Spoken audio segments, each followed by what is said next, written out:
Otavalo, Beautiful place. right. Shopping space.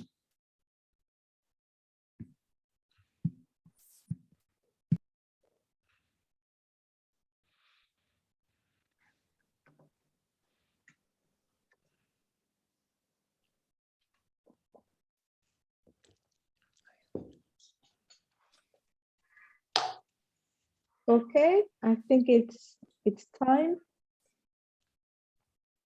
Let's wait 2 minutes that I see a lot of people joining.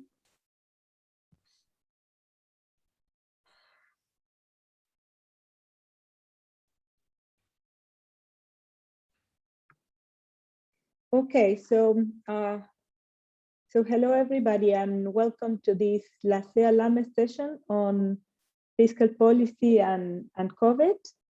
For this session, we invited two amazing economists, not only for the quality of their academic research, but also for their experience and insights in public policy. We're going to first have our first panelist, Alan Auerbach. Alan is the Robert Bush Professor of Economics and Law and currently the Director of the Bush Center for Tax Policy and Public Finance at Berkeley. And before joining Berkeley, Alan was a professor at Harvard and at University of Pennsylvania. So he's a distinguished fellow of the American Economic Association. He's also a fellow of the American Academy of Art and Science and the Econometric Society and the National Academy of Social Science. National Academies of Social Insurance. And Alan has also experience in public policy. He, beyond his academic research, he also served as Deputy Chief of Staff of the US Joint Committee on Taxation in 1992 and has been an advisor to several government agencies since then. Alan, thank you a lot for being here today. Our second panelist is Andres Velasco. Andres doesn't need any introduction here in this crowd. He's an old friend of LACEA. He served as president, if I remember correctly, right? Andres is currently the Dean of the School of Public Policy at the London School of Economics. And before joining the LSE, he was a professor at Columbia University and Harvard Kennedy School, and he was the director of the Center for Latin American Studies at NYU. Andres, as you all know, was the Minister of Finance in Chile between 2006 and 2010, and that included a quite successful weathering of the subprime crisis. So thanks also, Andres, for being here today. Our panelists will first present for a short period for around 10 minutes each, and we will then open the floor for questions.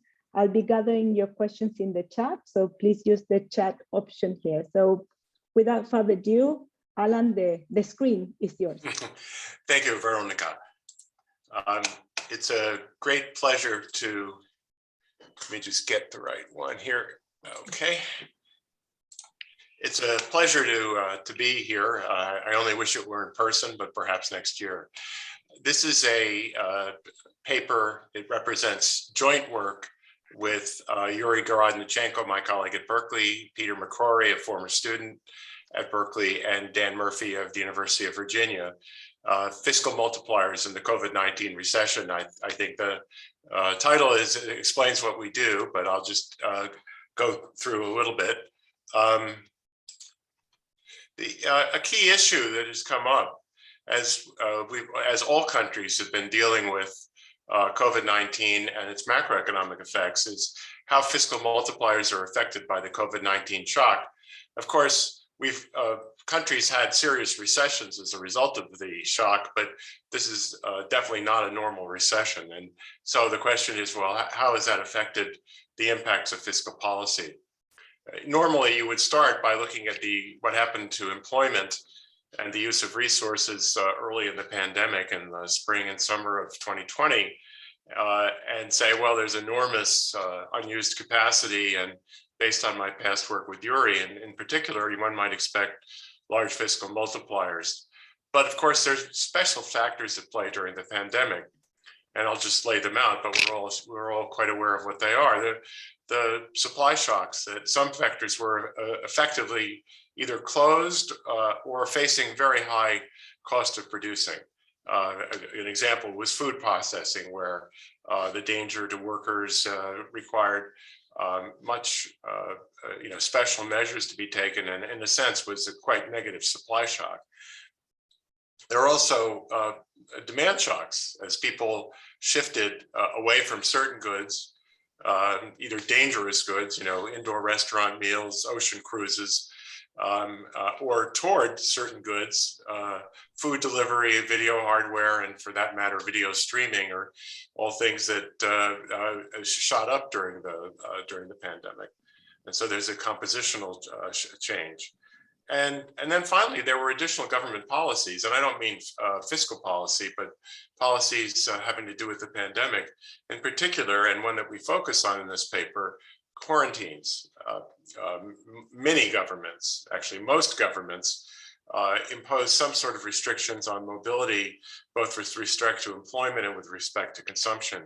And that too ought to have some effect on the effects of fiscal policy. So the strategy that we use in this paper is to rely on a source of variation that we've relied on before, data that we've developed on US federal government defense spending across localities, which is largely impervious to the business cycle, and also undertaken in different areas because of, really, arguably not because of any macroeconomic conditions, but simply because of the capacity of producers in different areas to supply whatever it is the Defense Department is buying. And we use this source of variation to measure the impact of the pandemic, that is before and after, and the change in the effects of fiscal policy, and then the impact during the pandemic across different regions in the United States, according to the adoption of a strong quarantine, what we refer to as stay-at-home orders. Our key findings are that the stay-at-home orders sharply weakened the effects of fiscal policy on employment. And also, as we discussed, the channel that makes multipliers bigger in this context, it appears to relate to labor market slack rather than to alternative theories suggesting unusually high consumption responses during periods of low economic activity. So let me say a little bit about our data before I go on and show you the results. Our unit of observation is a core-based statistical area. You might think of this as a metropolitan area or commuting area. So these would typically be, just some of them are very large. They vary in size, of course, but they might include several counties if they're commuters going from one to another. Our government spending data comes from our previous work on the Department of Defense contracts by size, duration, and location. And we use this data source to measure not only the location of contracts, but the fiscal impact at a given time. For our employment data, we use the local area employment statistics from the Bureau of Labor Statistics, which is based on the current population survey. Other work that we've done, others that others have done, have relied on the quarterly census of employment and wages. That is somewhat problematic in this context because based on employer surveys, particularly in this case, unemployment was not measured very well because a lot of people were, the classification unemployed was very vague during this period. And also people who left one employer and went to a gig job wouldn't be picked up typically by employer data. We use consumer spending from Raj Chetty and his colleagues, which they produced during this time period. And then stay-at-home orders from a paper of which one of our co-authors, Peter, was a co-author. So this is a graph, the kernel densities of stay-at-home orders for cities, and I'll just refer to these CBSAs as cities of different sizes in number of weeks. And so you see there's a mode of the distribution around 3 weeks, another one around 1.5 weeks. We have to, we define this as a binary variable, either strong or weak.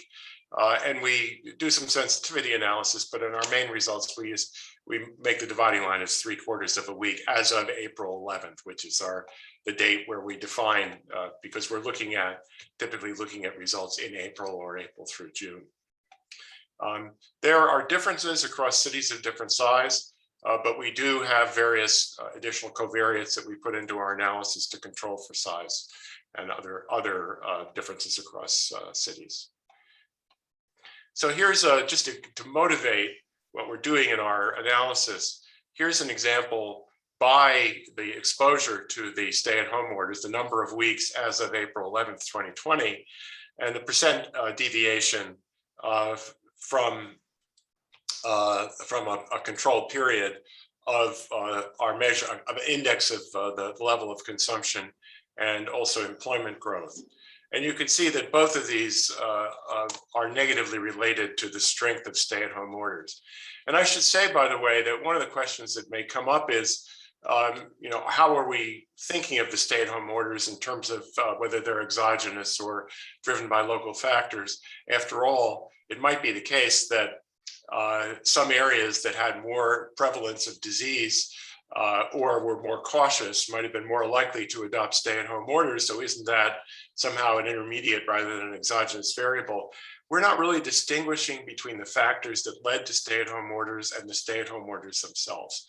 We're saying, in a sense, what we're saying is if there was some underlying differences across areas that forced stay-at-home orders in some areas, we're interested in that too. We're interested in the effects of different environments, areas that had stay-at-home orders, some that didn't.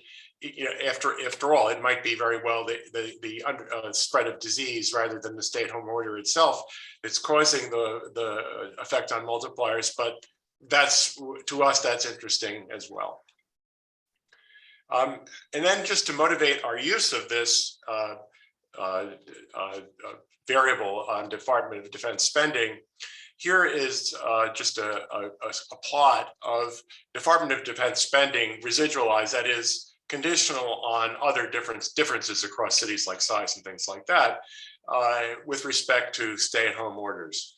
And you can see that exposure to stay-at-home orders is unrelated to the strength of Department of Defense spending in different areas, which is consistent with our argument that the spending decisions that the government made really had nothing to do with local conditions. It really just had to do with where vendors were and so forth. So our basic empirical specification is delta Y here is the change in employment between the period before the pandemic and either April or April through June 2020. Delta G is the change in government spending within the last year leading up to April 2020 over the previous year. And then state is whether or not, it's a binary variable, whether or not you're in a strong stay-at-home order place. And here's our main results with respect to employment. What we find is that the interaction of being in a low stay-at-home area, that is one that did not restrict mobility very much, interacted with the defense spending variable, has a strong positive effect on employment.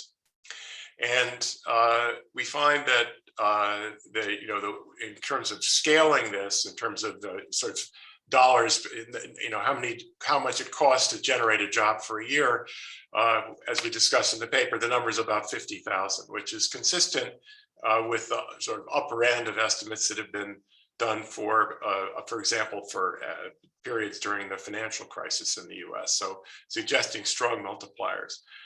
On the other hand, in areas with high stay-at-home orders, essentially nothing.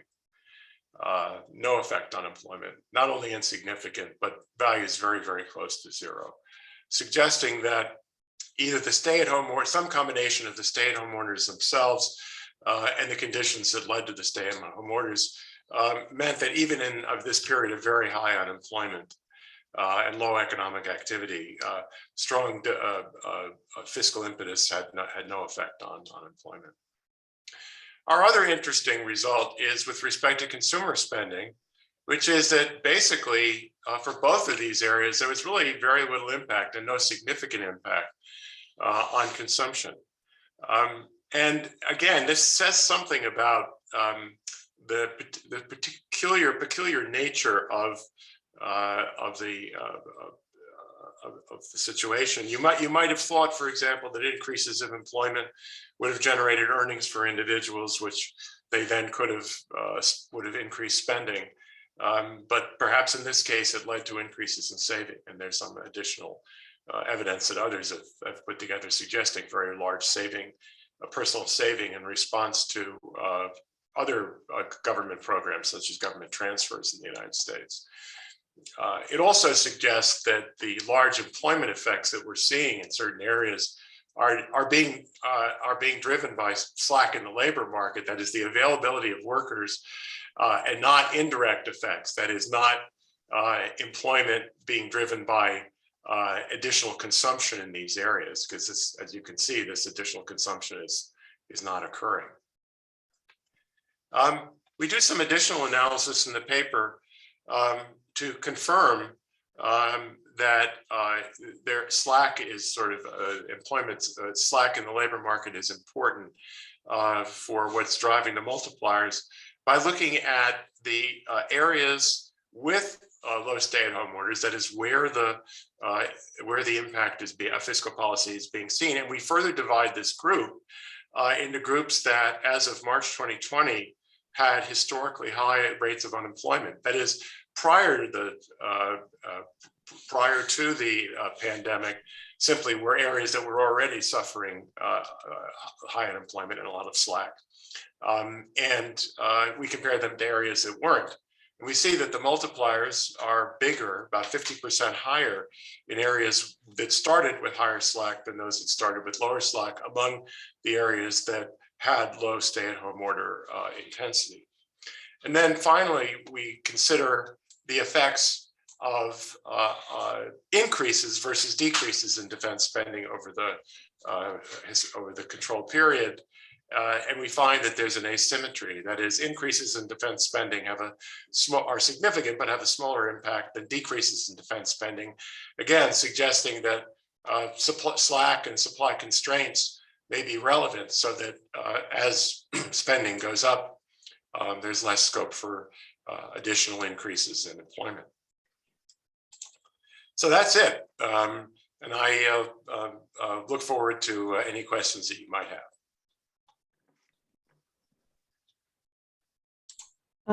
Thanks a lot, Alan. I will now give the screen to Andres.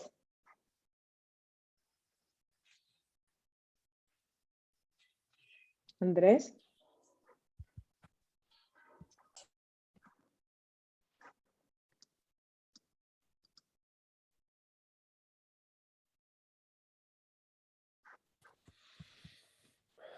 Andres? Alan, you still.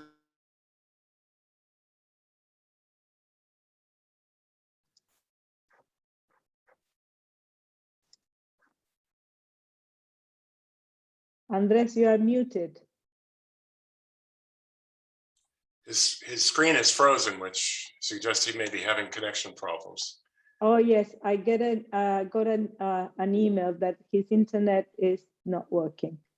Oops. So why don't we then? Do you want to do questions or yeah? Exactly. Open Sure. the door for questions and see if Andres can reconnect. Sure. Let me.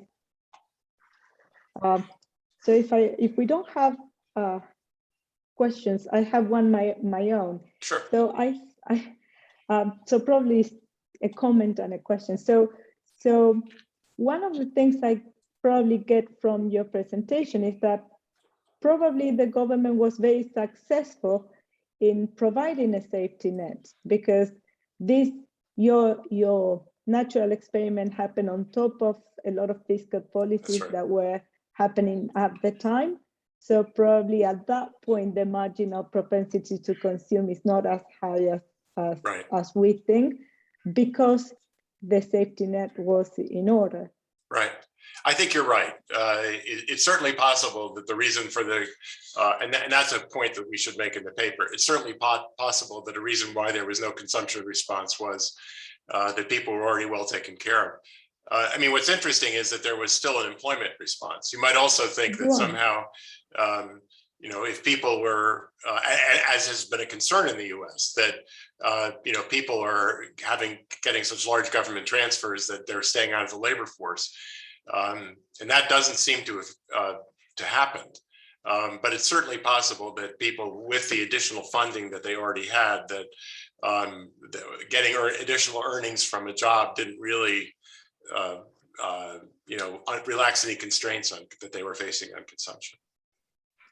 Yeah, and I have another question related to that. It is quite intriguing to me that the multiplier effect on employment is so large, but does not include any obvious general equilibrium effect, because there's no effect on consumption. So if I understand correctly, do you interpret this as a direct employment generated by the contract? So it seems to be. It seems to be, because, as you say, since no consumption is being generated, there are no second round effects. Now, there could be consumption generated in traded goods. I mean, of course, we're not seeing consumption, you know, just of the individuals who themselves are employed could be increasing their consumption of, you know, something that isn't produced locally. And indeed, that probably is what happened. You know, if I use the money to increase my subscription to Netflix or something like that, that's not going to, except for my own personal consumption, that's not going to show up in terms of additional consumption in the local area. Yeah, no, you're right. The consumption that was not constrained was mostly on tradable goods. So probably right. you don't see very little of it. Yeah. Right. So I don't think we have. I have a question. Oh, yes. Sure. I have a question in the spirit of fun and robustness, which is, have you checked if your government spending growth variable is correlated at all with political preferences? I mean, because political preferences seem to have played a big role in differences across states. The levels are definitely correlated. I mean, you see a lot of production in areas where important congressmen live and things like that. And so the levels are definitely correlated. But we're looking at year-to-year fluctuations. And a lot of that's typically generated by increases in programs that are already existing, you know, new orders for a jet fighter plane that's already being manufactured in a certain area. We have not checked that, but I'd be kind of skeptical that there's any kind of high frequency variation according to politics. But there's no doubt, you know, there are certain important production areas located in some of the southern states where powerful members of Congress reside, and that's certainly true. We have Andres back here. Andres, what's your situation?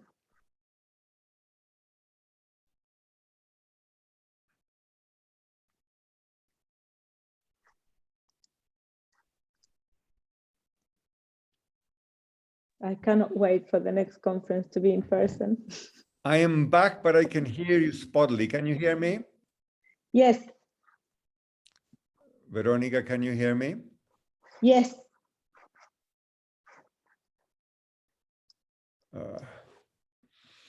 If you can hear me.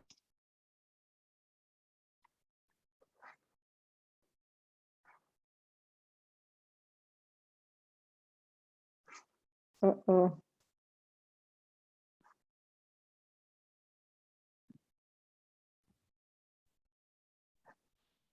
Vero, can you hear me? Yes. Yes.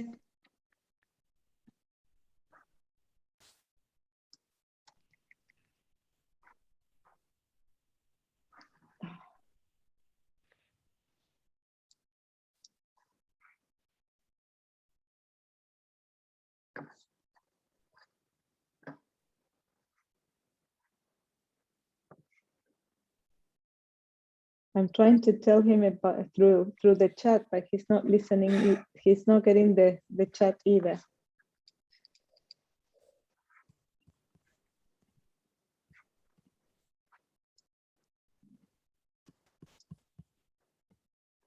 I don't know if Roberto, if you want to take over.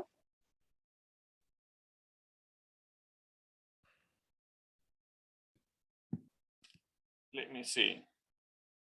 He was going to present a paper that, okay, I wasn't ready to present it, but I can actually try to do it. Let me see if I have the slides.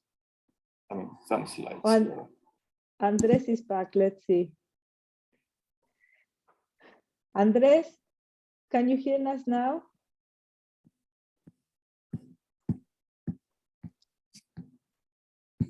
Andres, can you hear us?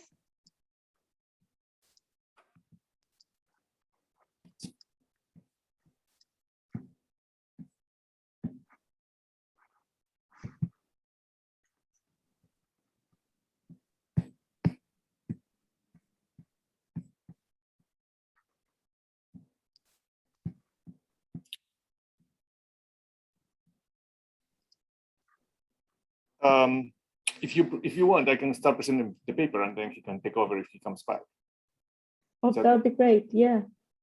Yeah, because you know, he seems to be situated in the middle of the equator line without internet. Okay, let's see. But I need to share my, okay, let me share the screen here.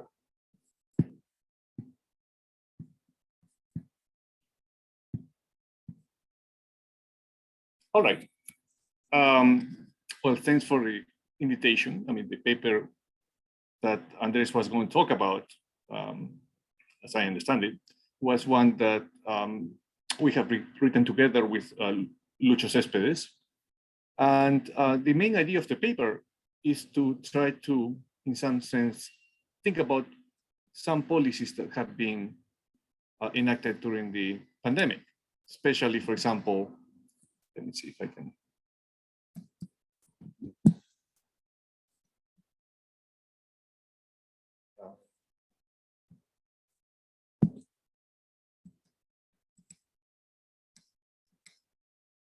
So policies like, for example, giving subsidies to firms to send their workers home and not produce. And many times or often these policies have been essentially justified on the basis of, say, alleviation and try to compensate for the loss of income of workers and firms. But we were wondering if there is a different justification for these kinds of policies. And we were thinking about this because partly you might have thought, well, maybe if it is, say, Pareto efficient or improving to keep workers hired while they are not working, then why wouldn't private firms do that themselves? Now, the common argument is that firing workers today to rehire them later, presumably, right, would be inefficient, right? In some sense, it would involve some very large adjustment costs, right?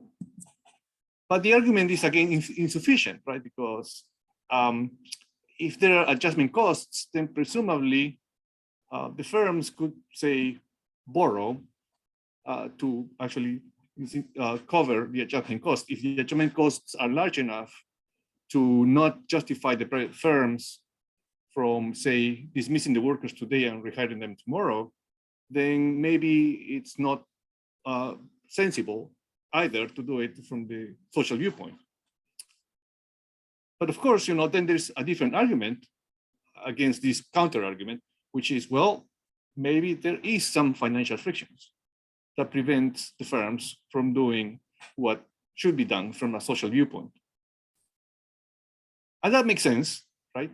And in fact, implicitly, you know, this has been the underlying justification for a lot of the policies that we see in practice. But we thought that we needed a more, I guess, elaborate argument with a model, and in particular to actually try to extract what are the policy implications of that kind of view?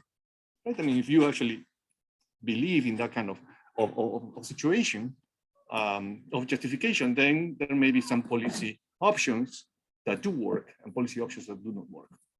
So that's what we try to do in the paper. It's called a minimalist model because we try to write essentially the simplest model we could that illustrate the story. So this model has two ingredients. One is adjustment costs. And secondly, there are credit limits.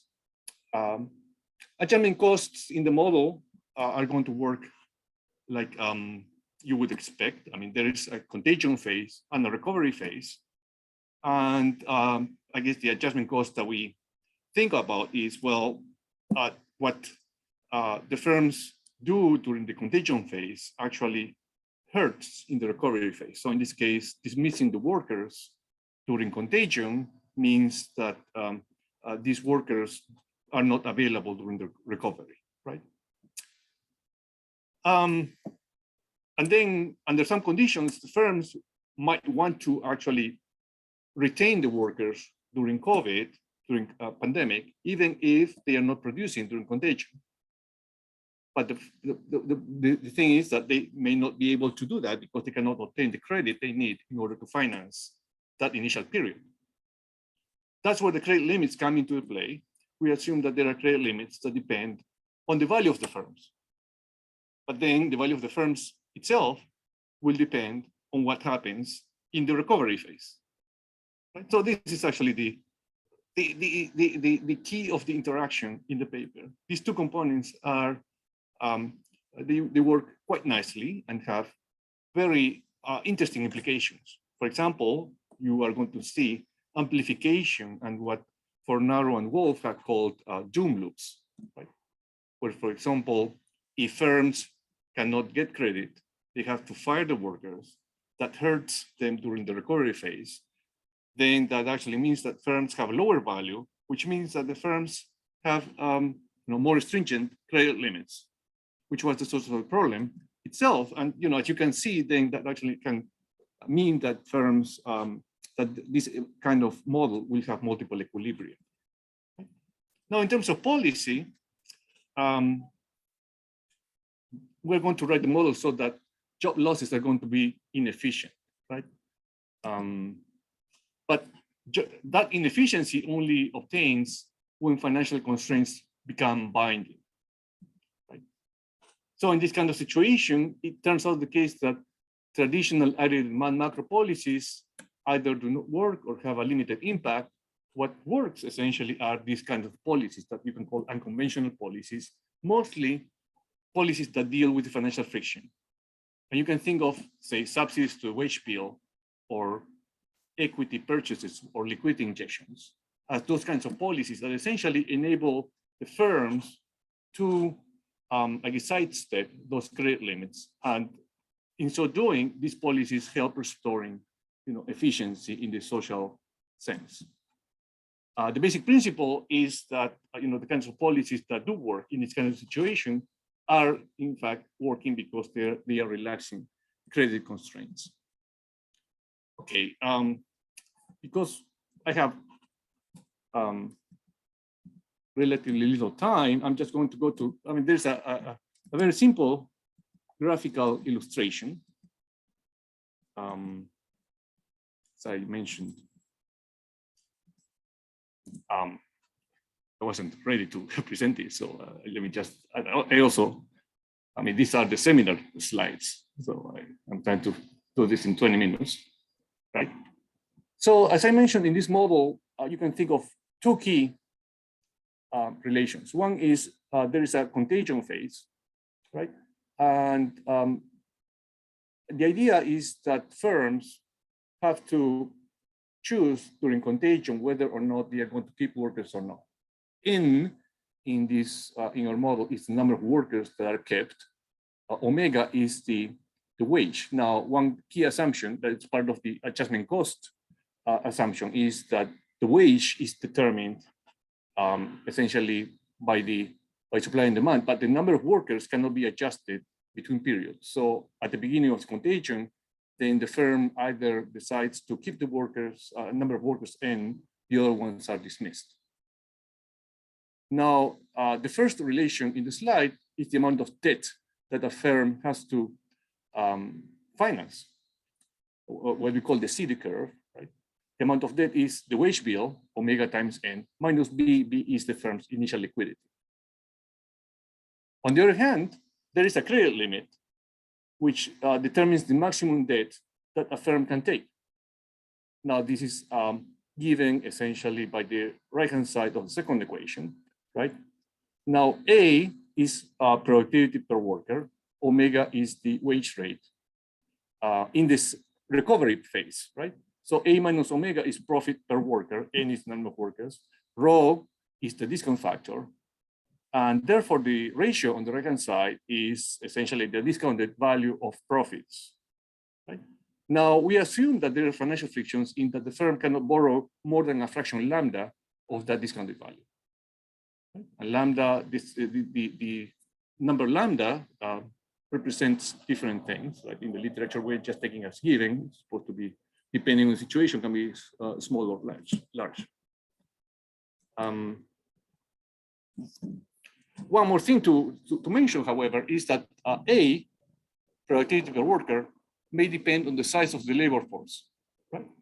I mean, at some point, there are too many workers, so A drops to 0. But we assume that there's also a minimum efficient scale of the firm. So A, if the number of workers is small, A is also small, right? So here is the picture of equilibrium, right? N is in the horizontal, T, the amount of debt, is along the vertical. Okay? The amount of debt, if the number of workers is N, is given by the CD line, the steeper line, right? That means that the amount of debt that the firm can take is increasing in the number of workers, right? Now the credit limit is given by the broken line that we call FC, financial constraint. Now that is a broken line, actually. The idea is that N bar is full employment. So if the firm hires more workers than N bar, then those workers do not produce anything, right? If the firm hires fewer workers than N tilde, then these workers do produce, but production suffers. So between N tilde and N bar, the productivity of workers is higher than below L tilde, right? So the figure actually shows that there is an equilibrium in this model that is given by N bar. So this is something that you can call full employment. Okay, how do we know that it's an equilibrium? Well, in this model, D bar is the amount of debt, that D bar is less than the credit limit at that amount of workers, which is B bar. So this is an equilibrium that where financial constraints do not bind, right? It shows a number of things, like, for example, that even if in a pandemic, workers are not working in the initial period, then firms are happy to keep enough workers at N bar, right? And there is no case for government intervention. But what happens if, for example, the CD and the FC line cross at NH, as in this second figure, right? In this case, full employment actually would involve that the firm would take too much debt relative to the credit limit. So D bar is over B bar. You can see that. In that case, therefore, firms cannot raise enough money in the contagion period to hire all workers N bar. So they have to dismiss a number of workers, in this case, the difference between N bar and NH. So in this equilibrium situation, then the firm's wage bill is limited by essentially the amount by the extent of the credit limit, which in this case is VH. You can show that this is actually inefficiently low. Now, in this kind of model, with this kind of configuration, then you can have two equilibria, for example, right? I mean, this is the case in the figure, NH and NL are both equilibria, And the idea is that if creditors are optimistic about the firm, then they actually lend more to the firm. The firm can hire NH workers in this equilibrium. The value of the firm is high at DH, and therefore that is an equilibrium. If creditors or the market for credit is pessimistic with respect to firms, then they lend less. The number of workers now can only be NL, right? And that actually reduces the value of the firm, which reduces the credit limit, and that becomes self-fulfilling. Right? So that actually is also inefficient. It's an inefficient, more, I guess, even less, more damaging than in the previous situation. So this is the framework, and you can think of what it means for policy responses, right? For example, in this model, demand policies do not matter that much, right? We argue that lower interest rates actually can help some, but they help relatively little, and realistically, the kinds of interest rate policy that one can consider are limited options. So what kinds of policies can we think about? For example, subsidizing the wage bill. I mean, suppose that the government pays firms not to dismiss workers, right? During the contagion phase, right? So that actually is effective, right? It actually is like giving money to firms so that they can actually hire, they can compensate for the credit that they are not getting, right? And that, in this case, for example, in this figure, the subsidy is large enough to bring the employment level to the full level in bar, right? It is interesting that, of course, the amount of subsidy that the government has to give to firms is less than the wages of this amount of workers in bar minus NH, because there is a leverage effect, right? I mean, firms actually get a subsidy from the government, and they can actually use that to actually borrow more money during the contagion phase, right? And that actually increases the number of workers, which raises itself the value of the firm, and therefore that has an additional effect that is more than 1 by 1 with the amount of the subsidy. Other policies, I mean, what we want to emphasize is that the key effect here is essentially relaxing financial frictions. There are other policies that have the same flavor, like, for example, giving transfers to firms, period. Now, even less traditional policies may actually be effective here, for example, equity injections. But in this case, they are effective partly because they change the nature of financial frictions. For example, in equity takeovers, the government actually gets some ownership and some rights that may actually be helpful to reduce like incentives problems and so on. In the paper, we do offer some empirical evidence, right? Unfortunately, I did not. I mean, these slides refer to the previous version of the paper, and the empirical evidence is available for the next version of the paper. Let me just mention very quickly what kinds of evidence we are looking at. For example, I mean, the model suggests that, for example, the amount of credit given in different countries is going to actually help mitigate output, right? And if you look at what happened in 2020, that's actually the case. Also, credit programs and employment are positively correlated, right? And the credit provision and the value of firms also turns out to be correlated. So all of these ingredients of the model actually seem to be validated with the data. Right. Finally, the last piece of evidence that we show, which is fairly circumstantial, as you can see, but is what we can gather right now, is that the amount of credit provision in general has been positively correlated with government programs that emphasize financial support, right? And that's quite nice because it actually goes hand in hand with the ideas that are emphasized in the paper.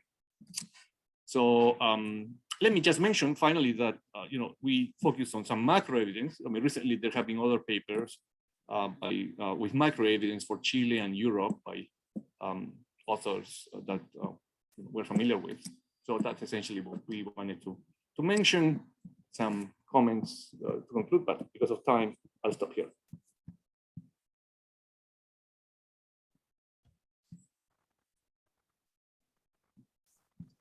Thank you, Roberto. You're a total hero.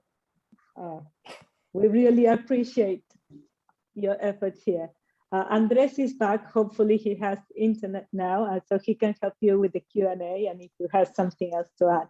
And Alan had a question, I think. Yes, thank you, Roberto and Andres. So you started your presentation, motivated your presentation by talking about the fact that companies might have wanted to keep workers on, even if not utilizing them, but credit constraints might have gotten in the way. And that would seem to suggest a policy of credit or transfers to, or equity infusions or something like that, as it's unconditional on employment to the firms. And there was a controversy in the United States about this because our PPP program, gave loans to companies, but that forgave the loans if they kept people employed. And there was some debate about whether making the incentive specific to employment rather than just a general transfer to firms might lead to inefficient labor market, sort of on the other side. That is leading firms that were ultimately not going to be able to use the workers, to hold on to the workers simply to get a transfer from the government. Can you, and in your presentation, you talked about different policies that would work. But can you offer any argument for making the policy conditional on continued employment rather than simply a general transfer to firms to deal with credit constraints and things like that? Andres, go ahead. Well, first of all, apologies, everybody. I hope I am now connected and I hope you can hear me. I changed location. Roberto, you're a hero. Roberto played a great and important role in writing this paper, and now he stepped into the breach. So thank you so much. I think Alan is asking a really good question. Let me first say something that Roberto would have said at the end, but didn't have time to, namely that the story we tell is predicated on one really strong assumption, which is the interval of the lockdown, the interval of time during which the firms cannot produce normally, is short enough so that you want to keep people on board because, that period will last a few months. And losing them, firing them, letting go would be harmful to productivity. That story is valid if the lockdown lasts 3 months, 6 months. I mean, there's no magical figure here. Clearly, if the lockdown lasts a year or two, then that story ceases to be valid. And one caveat that we tend to emphasize when we sort of finish presenting this paper is, as the lockdowns lengthened, and as uncertainty about the duration of a pandemic went on, maybe some other issues began to arise. Now, suppose that you do buy our story that the lockdown is sufficiently short. Then, and here I will go to Alan's question, then it does make sense to make the transfer or the loan conditional on employment, because otherwise you could have a big moral hazard problem.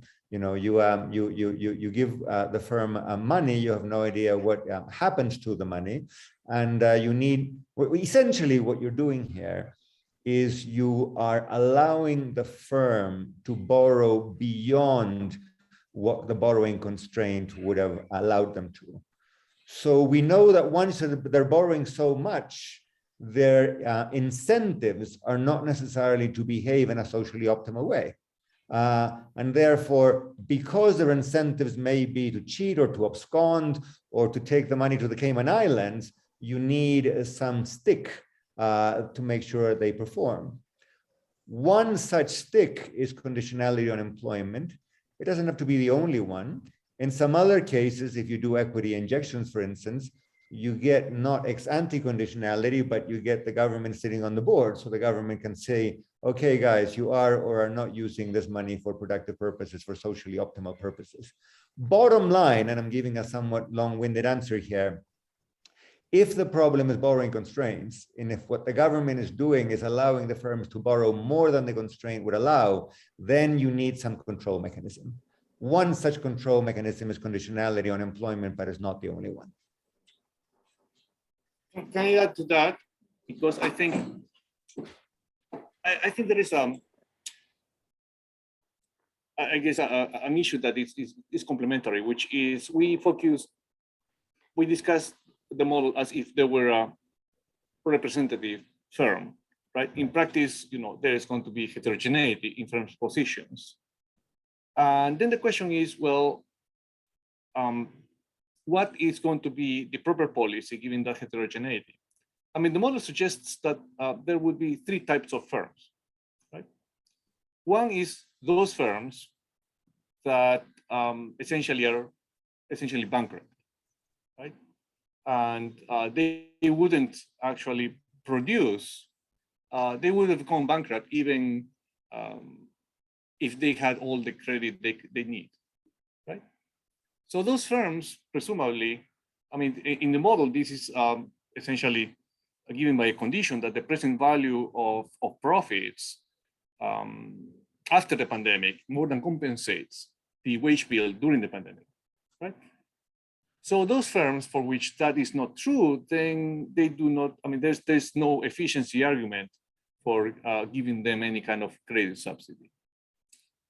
There is a second kind of firms which essentially satisfy the condition that I just mentioned and have access to credit, right? Those firms would not actually merit any subsidy either, right? Because they would actually get the credit from the market, the credit that they need to continue producing. So it is firms in this intermediate situation, right, with a liquidity situation that they would be in principle solvent, right? But they cannot get the credit they need. Those are the firms that, there is an efficiency argument to support. Right? Now, in practice, what does that mean? I mean, that some of the programs that you have mentioned, like for example, give a blanket subsidy to everybody, would be quite wasteful, right? Because you would have firms of the first two kinds that I have mentioned, some firms that would get credit when they don't need the credit or the subsidy, right? And there are firms that get the subsidy and then they don't use it, right? Because they go bankrupt anyway. They don't actually get any they don't continue, and therefore they dismiss the workers that the subsidy was supposed to help. Right? So I think that's one dimension along which thinking about heterogeneity is actually important in interpreting what we get from the model.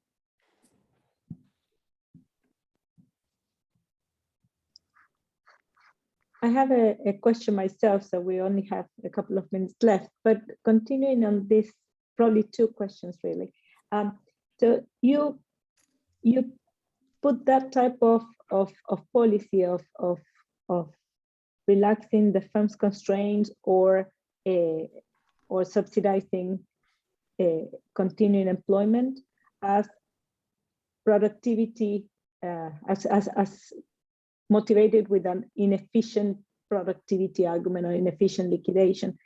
And I was thinking whether, because it looks, the conversation between Alan and you guys, it looks a lot the conversation between Europe and the US in the way they weathered this pandemic. And I wonder if this is about productivity or it's about the labor institutions. It's about how easy it is to fire and to rehire probably the same worker. And I think that is behind the data choice that Alan made when choosing the measure of employment. What is unemployment in this situation? Is it someone that was separated from the job but knows it's going to come back in as soon as things are back to normal? Is that really a separation? Is that really burning human capital in the process? So I wonder if we are talking about efficiency or we are talking about labor market institutions. Let me try an answer to that, because I think that that's a very key issue. Veronica is absolutely right. Of course, in the US, people come and go. In Europe, but they don't come and go.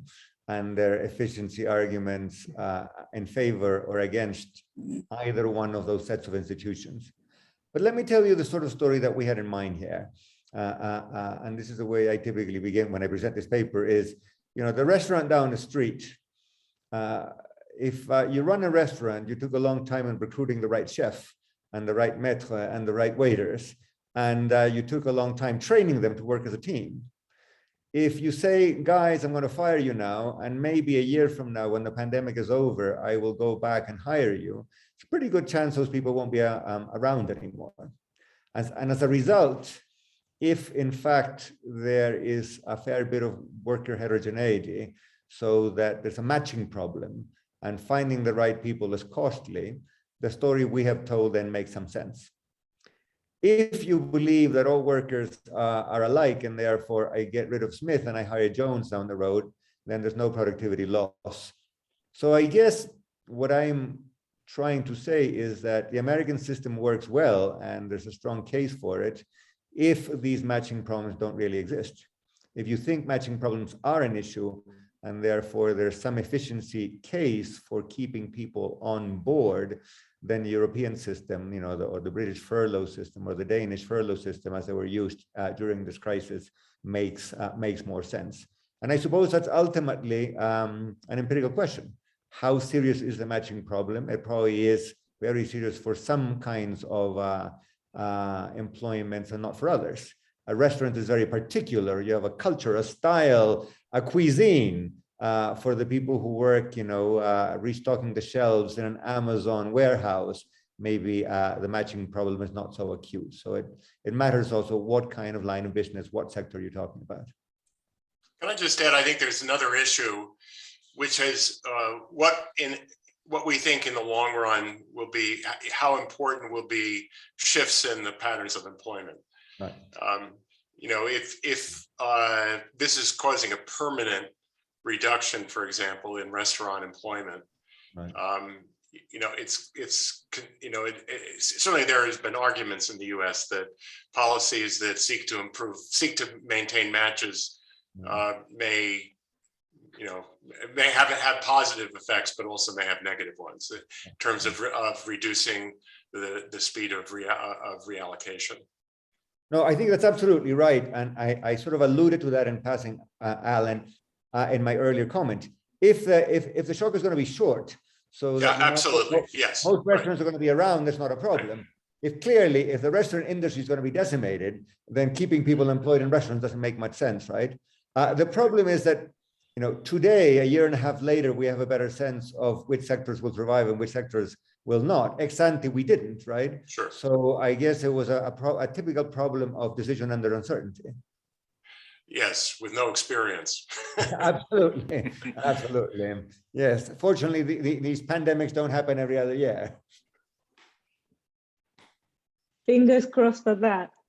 Well, so I want to thank you guys again, especially Roberto, of course, who deserves a big round of applause. And we got out of time, and thank you again for coming. Very interesting panel. Thank you. Thank you. Thank you. Thank you. Bye. See you next time. See you soon. Bye.